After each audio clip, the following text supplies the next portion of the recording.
Hello everyone. In this lecture, I am going to talk about the closures of relations. Let me first explain what is the closure of a binary relation.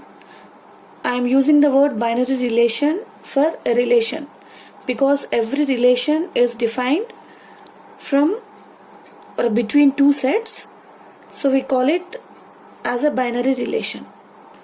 So coming to the closure of a relation, suppose that there is a relation R defined on a set A. Let us suppose. So we are given a relation R defined on a set. By saying this, we mean that this relation R is a subset of the Cartesian product A cross A.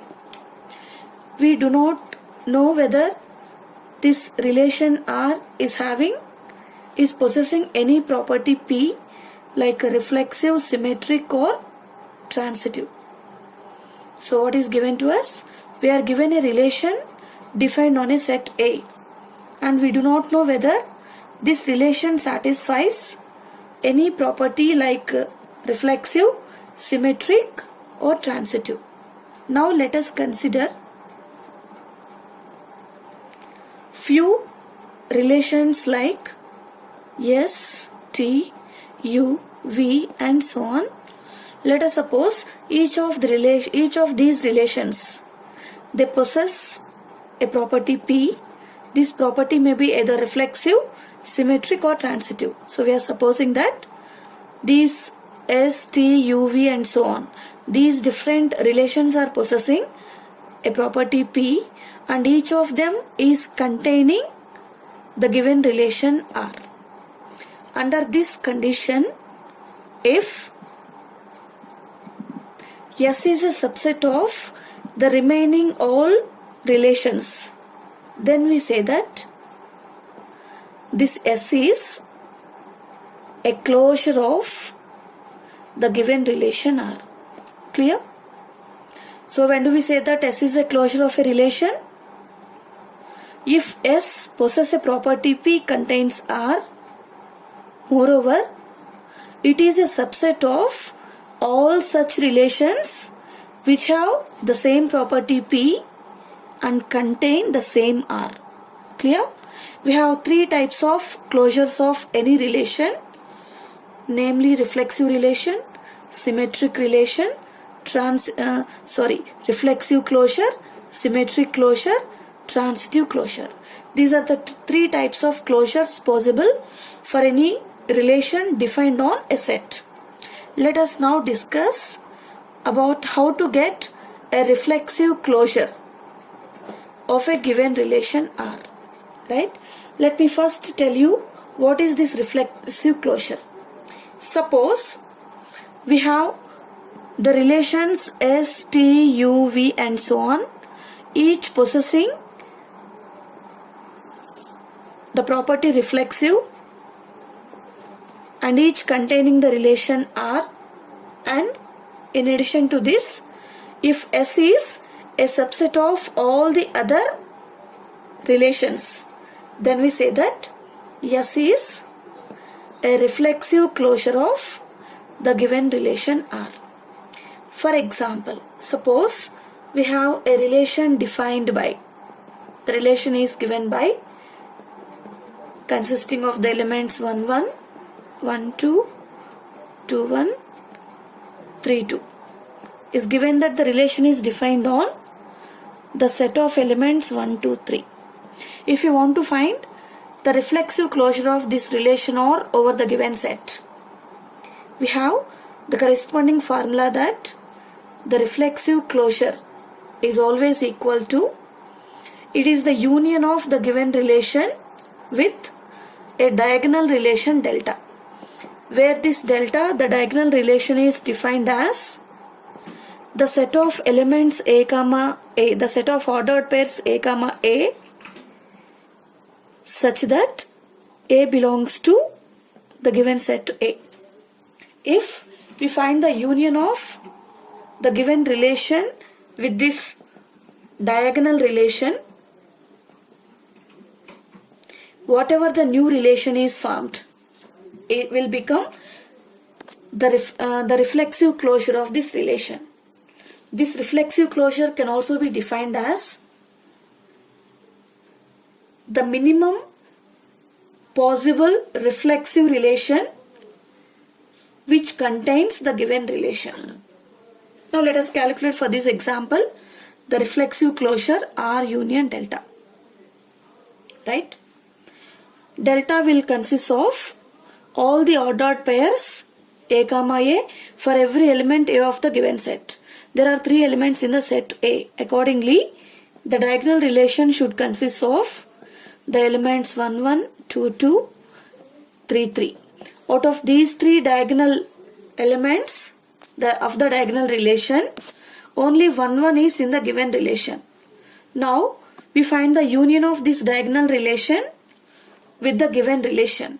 We get the reflexive closure, the set of odd dot pairs 1, 1, 2, 2, 3, 3, 1, 2, 2, 1, 3, 3, 2. So this become now the reflexive closure, the smallest positive reflexive relation containing.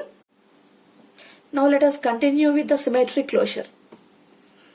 Symmetric closure. Let us see what is the symmetric closure of a given relation and how to find the symmetric closure.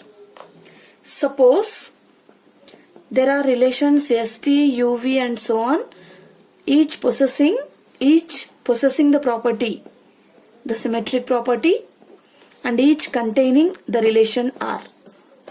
Under this condition, this S, the first relation, if a subset of the remaining all, we say that this S is the symmetric closure of the given relation. Right? For example, suppose we are given a relation R defined on the set of positive integers, the relation being given by R equal to the set of odd dot pairs AB such that A is greater than B.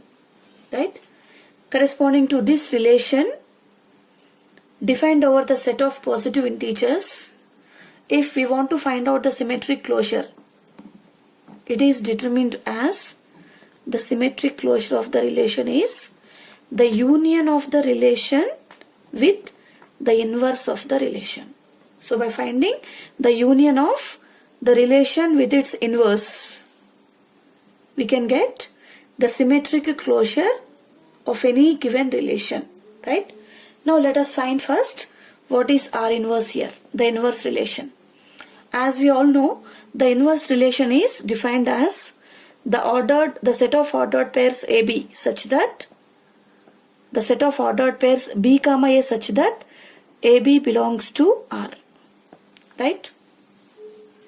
Now, because the relation is defined as the pair AB such that A is greater than B.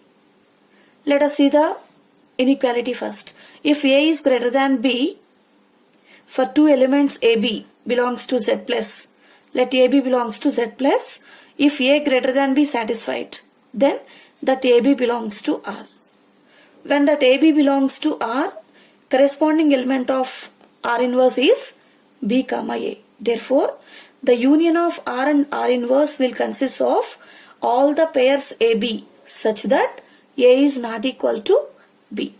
So we have here the required symmetric closure is the set of all the odd dot pairs AB such that A is greater than B and AB belongs to R, and for AB belongs to R, B comma A is an R inverse.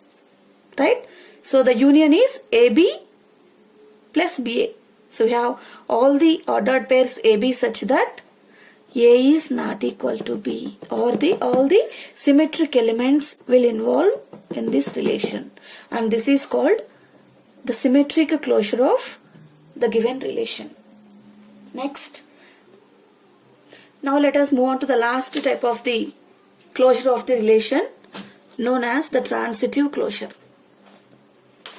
Transitive transitive closure.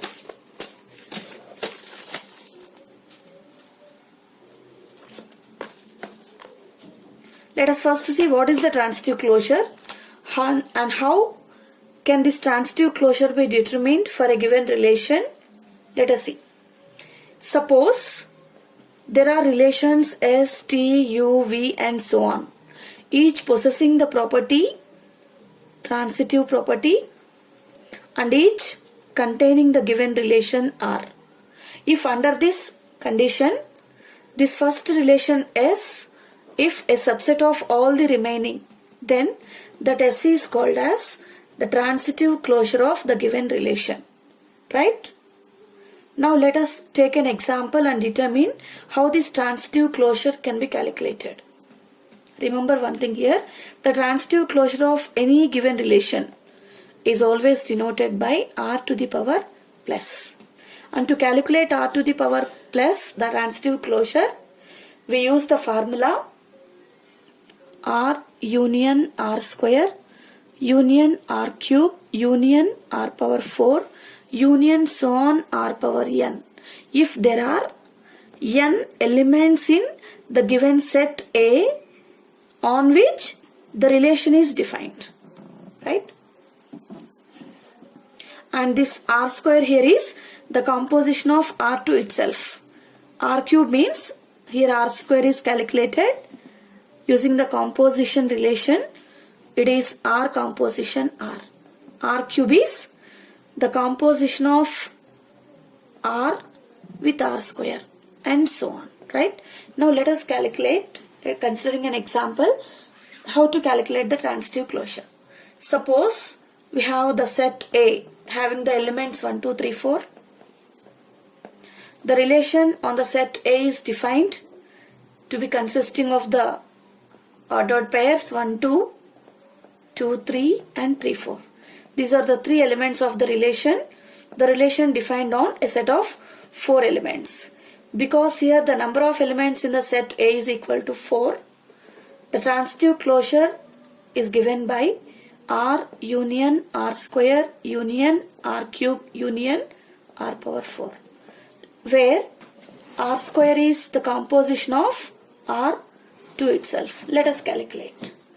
As you all know, the composition of R to itself is calculated in this way.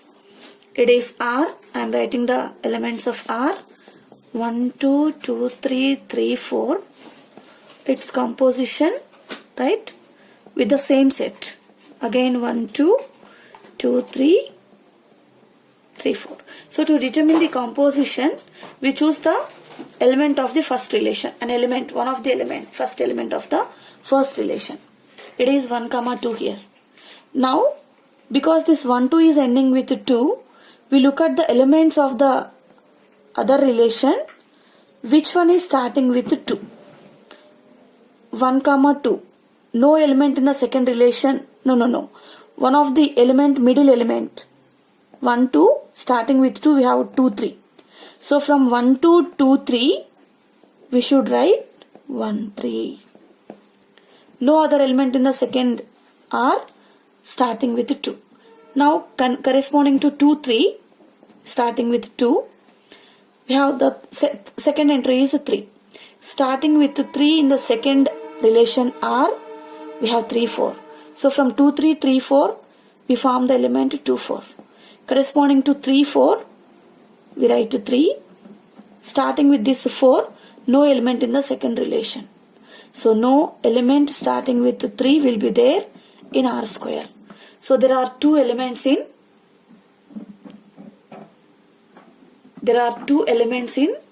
R square.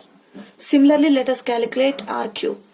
It is the composition of R square and R. So we write R square first. It is 1, 3, 2, 4. Its composition with R having 1, 2, 2, 3, 3, 4. Let us find the composition. Choosing the first element of the first relation R square, starting with 1, 1 ending with 3. With 3 starting, we have 3, 4 in the second relation. So from 1, 3, 3, 4, we should write 1, 4. Next is 2, 4. starts with 2 and ending with 4, ends with 4 and starting with 4, there is no relation here. So only this 1 4 is element of the R cube. Coming to R power 4, composition of R cube with R.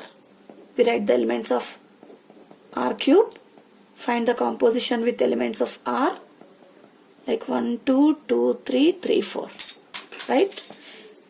Starting with the element of R cube, which is 1 4, starts with 1 and ending with 4. Starting with 4, there is no element in the second relation R. So we have the elements in R power 4 is null set 5. With all this R square, R cube and R power 4, we can now write the transitive closure as their union. Union of R power 4, R cube, R square with the given relation. So we write all the elements of these 4 relations. So accumulating all the elements, we have 1 2 2 3 3 4 written from R. Then from R square, or 1 2 already written, 2 3 already taken. From R square elements we are writing 1 3 we should write, also 2 4. From R cube we should write 1 comma 4. So this is the transitive closure of the given relation. This is how we calculate the transitive closure of any given relation. I hope you all understood clearly. Thank you for your support. Thank you.